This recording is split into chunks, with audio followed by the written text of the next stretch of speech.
FNF 2024년 실적을 스루풋 회계로 분석한 내용을 소개하도록 하겠습니다.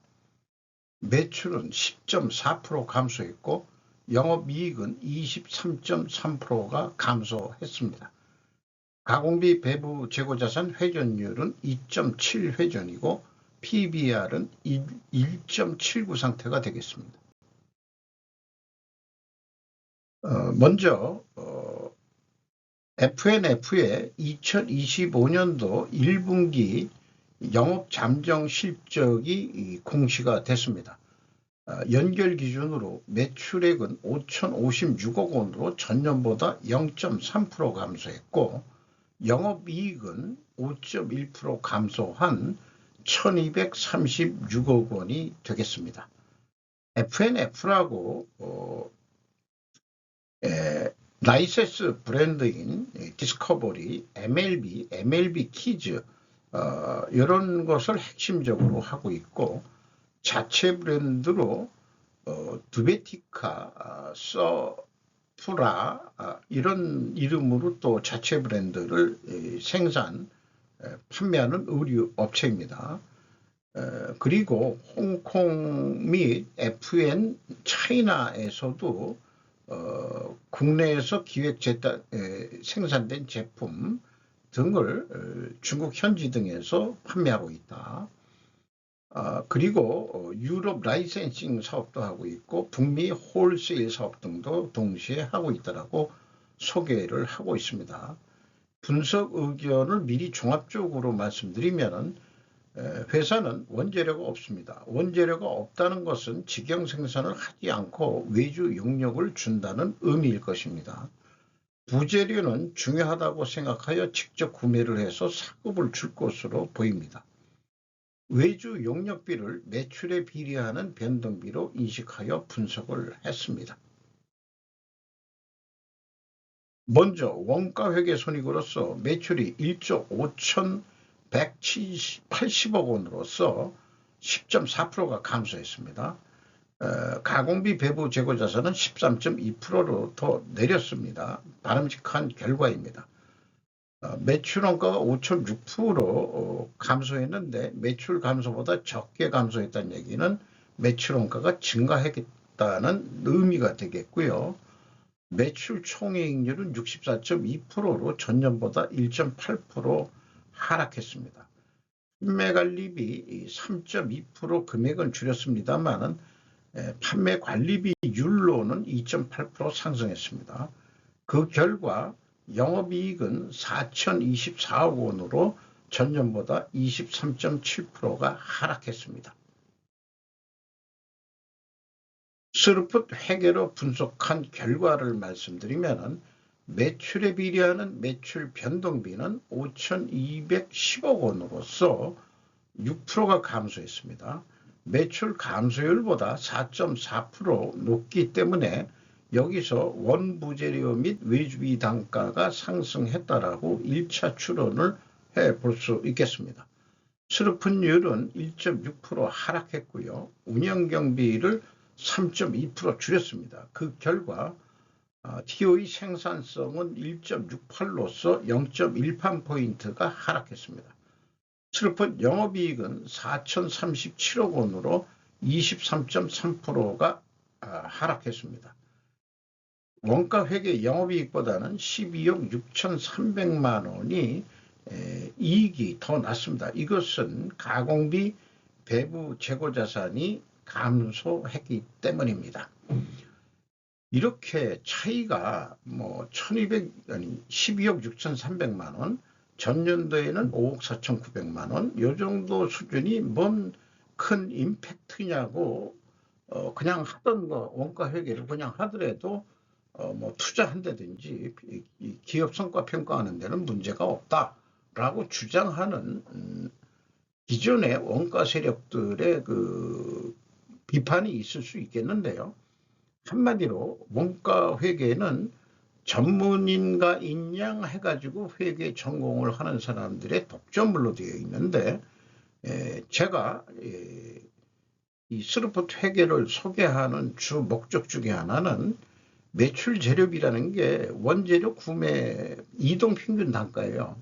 그러니까 판매된 수량에 비례하는 원재료 가격만 빼면은 그게 남는 돈이다. 이렇게 회계를 모르는 사람들도 기업 경영을 할 수 있고 쉬운 회계가 있다는 것을 계속 지속적으로 홍보를 하려는 거죠.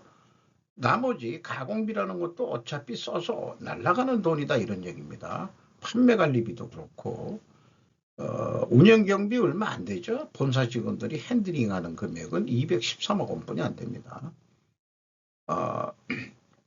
그 외주 용역비를 그 매출 재료비 성격으로 봤어요. 그것이 이제 매출에 비례해 가지고 발주 줘가지고 하는 거니까 아마 그 외주 용역비에는 원재료 가격도 포함된 거로 그렇게 해석이 됩니다. 그래서 재고자산 명세를 보면 상품과 제품이 있는데 직영 생산을 한다면 제공품이란 게 있겠죠. 그게 없다는 이유는 제품으로 외주 용역을 줘가지고 들어오는 제품은 재고는 제품으로 잡고 별도로 상품으로 직접 구매하는 것은 상품 계정으로 운영을 하고 있습니다. 그래서 두 가지를 합친 것을 가공비 배부 재고자산이라고 명명하고 이것이 재고가 303억 원, 303억 3천만 원이 줄었네요. 3포카드가 딱 떨어졌습니다. 이상하게. 원재료가 없다는 것은 직영 생산을 하지 않고 외주 용역을 준다는 의미일 것입니다. 부재료는 중요하다고 생각하여 직접 구매를 해서 작업을 줄 것입니다. 이용의 성격적 분류 내용을 분석한 내용을 소개하면은 제품의 변동이라고 회사는 표현하고 있습니다. 플러스 229억 원, 재고가 감소했다는 뜻이고요. 그리고 B를 원재료 사용액 더하기 외주 용역비로 인식을 했습니다. 4,898억 원, 12.3%가 감소했어요. 상품의 판매, 다르게 표현하면 상품 출고액이 되겠습니다. 0.5% 감소했습니다. ABC를 더한 매출원가 재료비는 5,222억 원인데 5.7% 감소했습니다.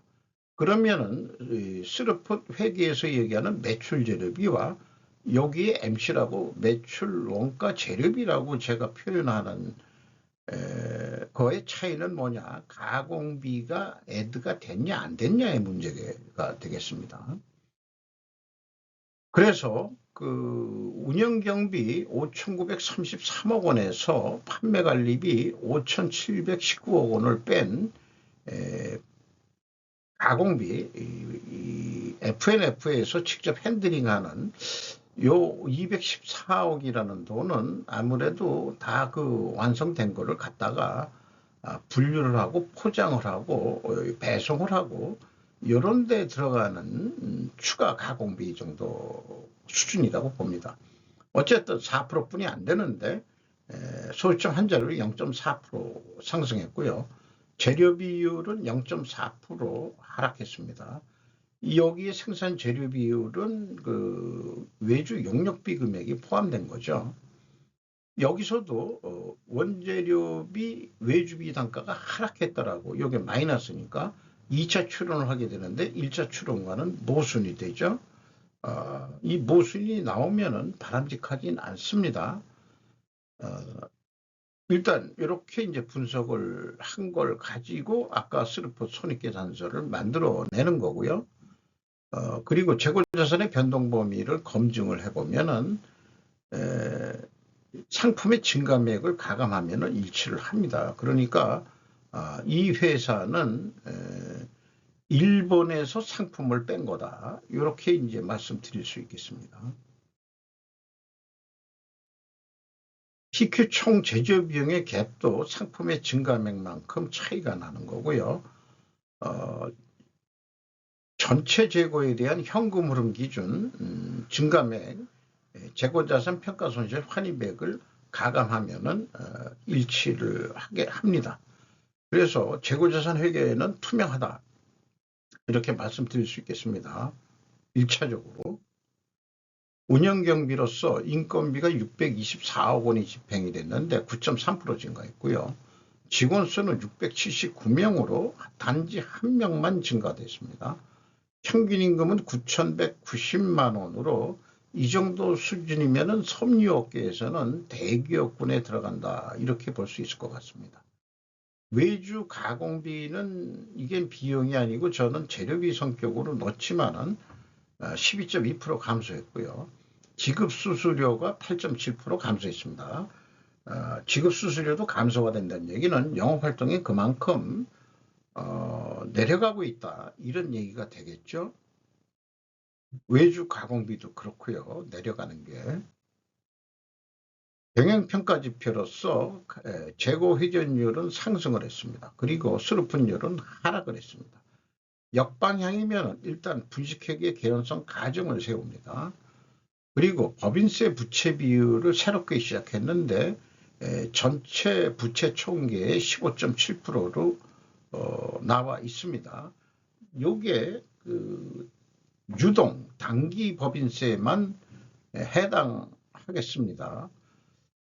현금 버퍼율하고 비유를 해본다면은 현금 버퍼율이 2023년에는 좀 여유가 있었는데 2024년도에는 여유가 없었는지 일단은 결산을 하면서 법인세 계산을 하죠. 근데 그게 실제 나간 돈이 아니기 때문에 일단은 비용 처리를 하더라도 법인세 부채로 잡는 돈이라고 보시면 되겠습니다. 또 하나 이 매출채권 수금 속도 11.5회전이면은 한 달에 한 번꼴로는 수금한다는 얘기예요. 이거는 상당히 성과가 좋아졌는데 반대로 매입 채무 돈 주는 속도는 느려졌다. 이건 좀 바람직하지가 않죠. 거의 더블 정도 차이가 나는데 더블까지는 아니더라도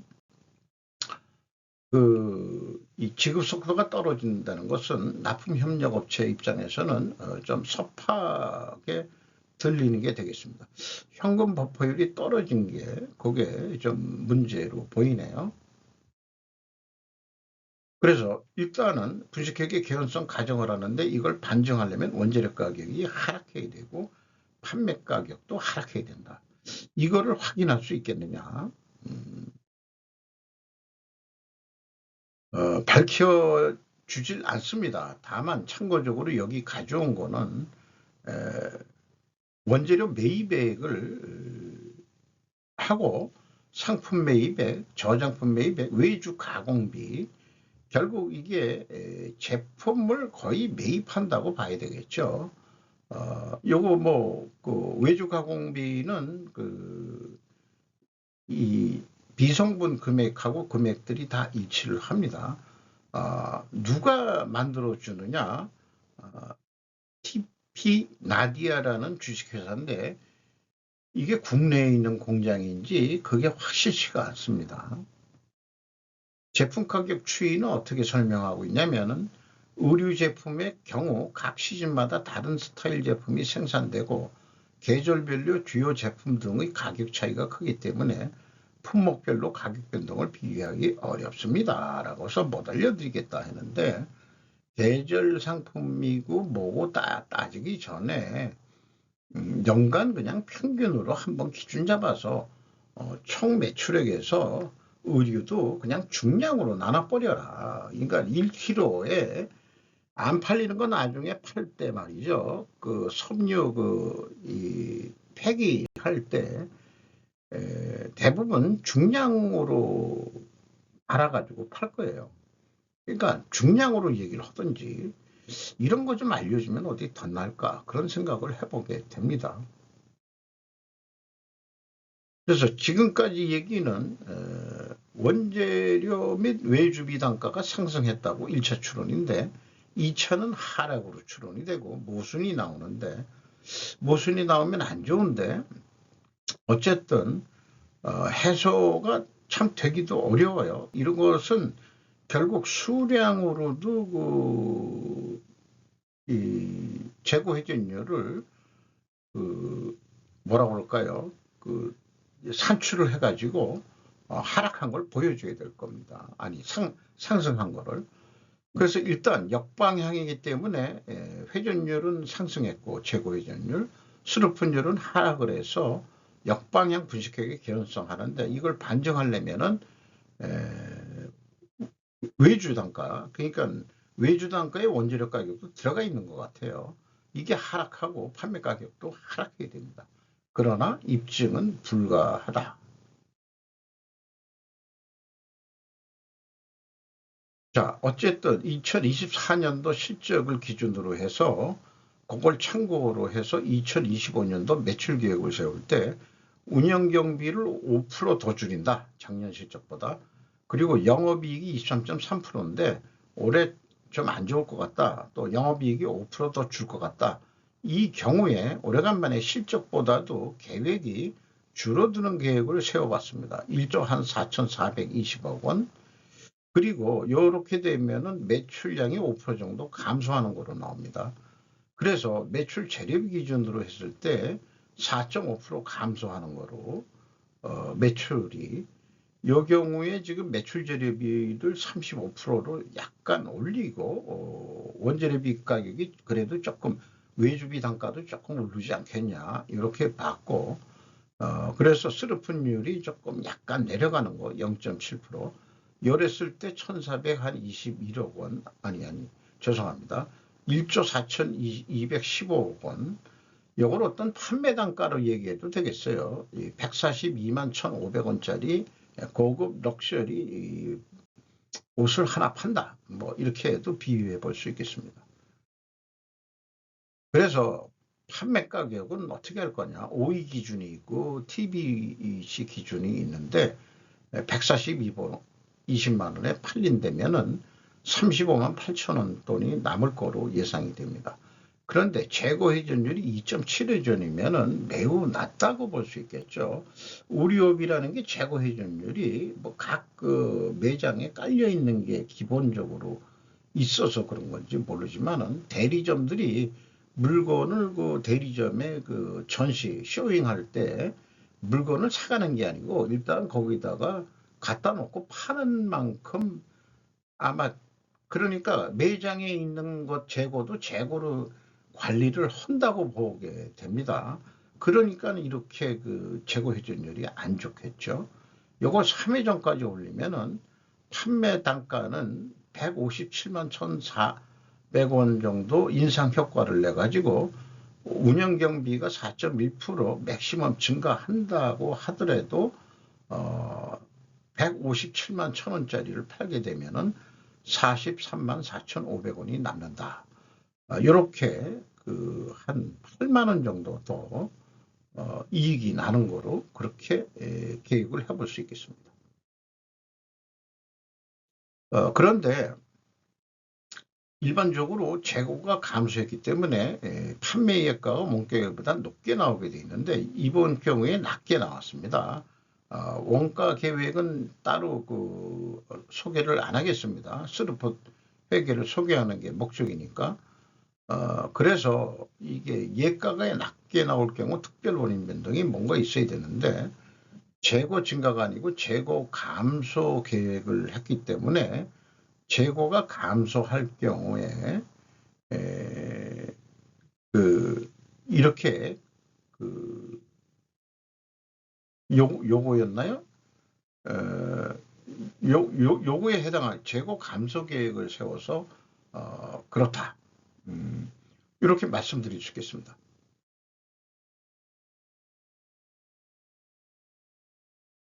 세후현금 순위, EAT 세후현금 순위 4,705억 원을 벌었습니다. 5,700억 원대에서 한 1,000억 원이 내려갔죠. EMS 영업활동을 통해서 전체 유입된 돈은 4,636억 원, 전년보다 내려갔습니다. 그리고 최종 680억의 현금이 유출이 됐습니다. 어디에 돈을 많이 썼느냐? 3,927억 원의 캐펙스 투자가 있었습니다. 잉여 현금 흐름으로 채권자한테 371억 원을 추가로 차입을 해서 레버리지율은 2.9%, 거의 낮은 셈이죠.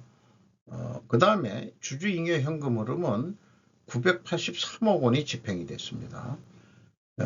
연차 배당이 648억 원이고 자기 주식 취득으로 334억 원의 현금이 나갔습니다. 자기 주식 취득을 통해 가지고 이 경영권 방어 의미도 있다고 생각을 합니다. 주가는 71,000원으로서 연초보다 14,800원이 상승했습니다. 자기 주식 취득을 통해서 주가 상승 유도를 하고 있는 거 아니냐, 이런 생각도 좀 들어가고요. PBR은 1.79 상태가 되겠습니다.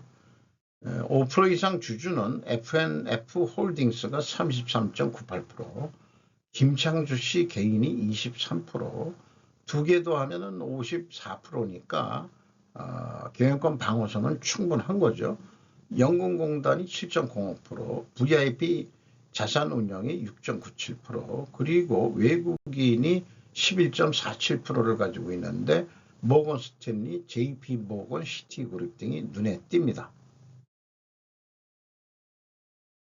이상 FNF, 잘 나가는 디스커버리 브랜드로 상징되는 FNF의 그 의류 패션 계통 2024년도 실적 분석을 한 내용을 소개해 드렸습니다.